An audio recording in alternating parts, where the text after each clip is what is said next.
Hi guys, here we are for VSO Sprints. Today we are here to talk about Sprint 89 that has just deployed into worldwide accounts. Here I am with Vinicius Moura. Hi Vinicius, how are you doing, man? Hi Ricardo, how are you? Doing fine, thanks. Vinny, confirm to me, today we have a great surprise for everyone who follows us, isn't it? Yes, we have. We have here Josh Gavery. Big surprise. Yeah. Josh, how are you doing, man? It's a great pleasure to have you with us today. It's an honor to be here. I appreciate it. I'm doing well, and I hope you guys are too. Thank you. We are very pleased to have you today with us, and we are here to talk about 5 new features we have in Visual Studio Online that we're going to talk about. We're going to talk about the Azure AD Groups, which integrates with VSO now. We're going to talk about how to start with Git in an easier way.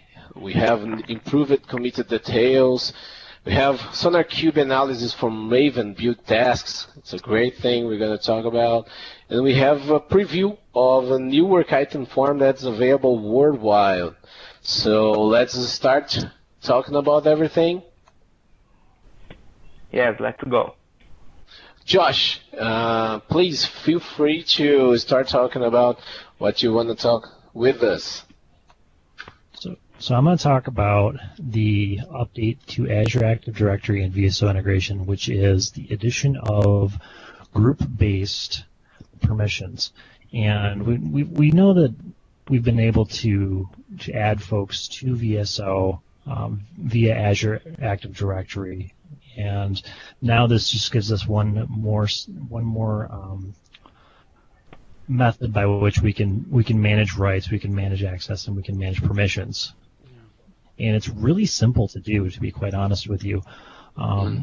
If you see my Azure portal here, I'm going to go into groups. And you can see I've already created a VSO users group. I'm going to add a new one. We're going to call this VSO Power Users. Spelling is optional. And this is a group that will do powerful things. Great description. Yeah.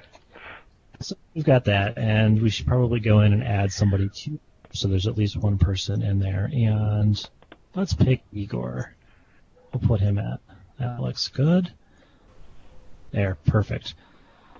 Now what I'd like to show you next is how you add in groups in Visual Studio Online. You'll want to go to the gear, which gives you the control panel, and you're going to go to Manage Collection Security and Group Membership.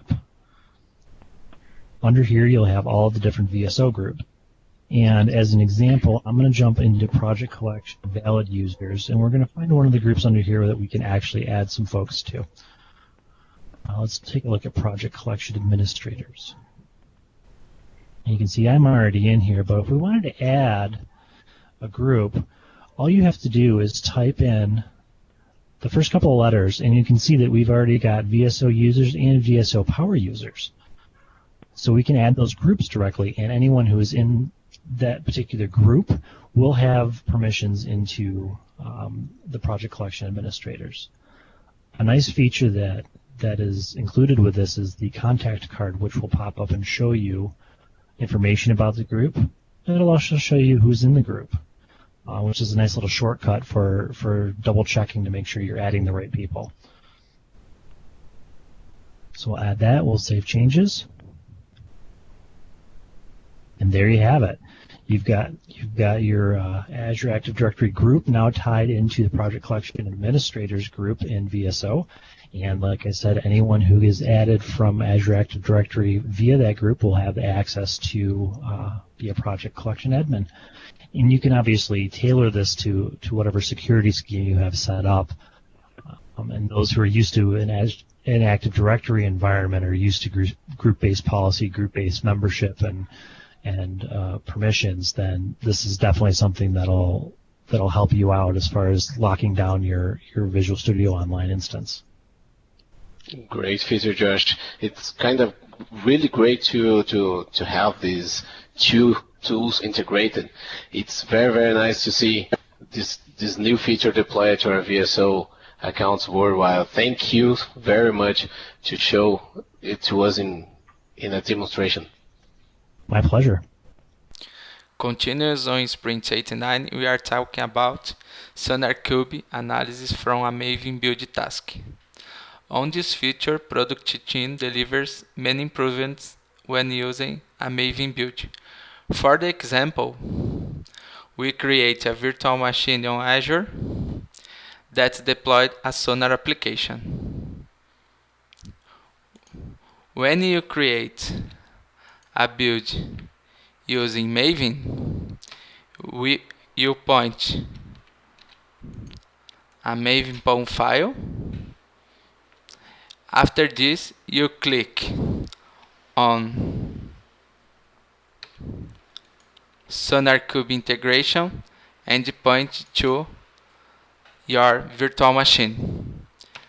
When you use Sonar application was before 5.2 version, it's necessary set connection string, username, and password. At this time, I will kill a new build.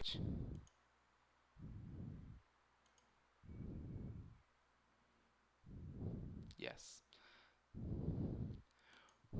When you access respective code, the most important thing when you build a Java application using Maven integrated with a Sonar is that you don't need pass parameters such project key, project name, and project version, because build tasks use respective values from the POM file. Example, build task use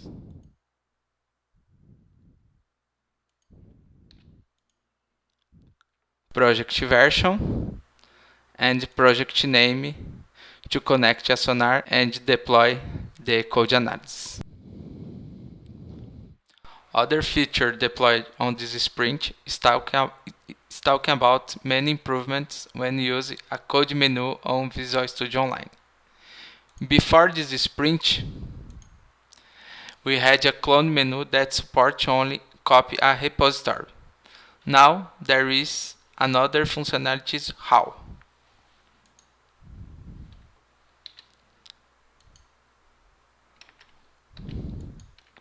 Download Visual Studio, generate Git credentials, online helpers to support Xcode, Eclipse, and Visual Studio integrations, and download to Git for Windows, which brings Git commands and Git GUI for your desktop. Well, Vinny, it's great that you talked about starting with Git, and let me talk about something about commits using Git. We're going to talk about improved commit details. What does it mean? If we look at the user interface for a Git repository, we can see that there are some improvements on that. So let's take a look at this repository we have here. If you go to history, we can then look at all the commits we have for this repository. So here we have enhancements for commit details. Let's take a look at this commit. First, if we look at the left, we can see some differences here on the tree of the modified files. We look at the top, we can see the title, or better, the comment of the commit. If we look here and click, we can see that this user authored and committed this push at October 13, 2015 to 12:42, and he pushed on the same date but in a different time. So we have enhancements for commit details here, and another enhancement is that we can compare this commit with the parent commit. What does it mean? If we look down here, we can see that these files were deleted, but with which file are we comparing it to? With which commit we are comparing it to? So we have many improvements for using Git through the user interface, through the web application, web access. And the last thing that we're going to talk about for Sprint 89 is the new work item form we have in preview on Visual Studio Online. So what does it mean? Until now we had only this work item form here. Everyone knows, everyone who uses TFS or Visual Studio Online knows this kind of work item form. If you look at the top right here, we see a new link which says new form preview. What happens if we click here? Visual Studio Online says to us that we need to reload the page. It does it automatically, and we need to open up work items again. Once we open up the work item, we can see a brand new form. This is only a kickoff for many improvements that a work item form is going to receive on the next sprints. We're going to have a more customizable work item form. We're going to have a brand new history and discussion form, and attachments are going to be improved. Okay, so if we look, we have a first look at this new work item form. We can see a standard top with title, state, assigned to, and a link to discussions. And we can also see that the color was incorporated into the work item form. It was only into the card, and then we can see directly on the form we can have a visual management and see that this work item is a user story without looking at the field in the form. Another great change, by the way, is that we can now look and see who changed, who last changed this work item without looking at the history. So I can see here that Ricardo Serradas updated this work item 20 hours ago without looking at the history, which is here. By the way, first let's take a look at these new tab forms. We have details, we have work item history, links, and attachments as tabs.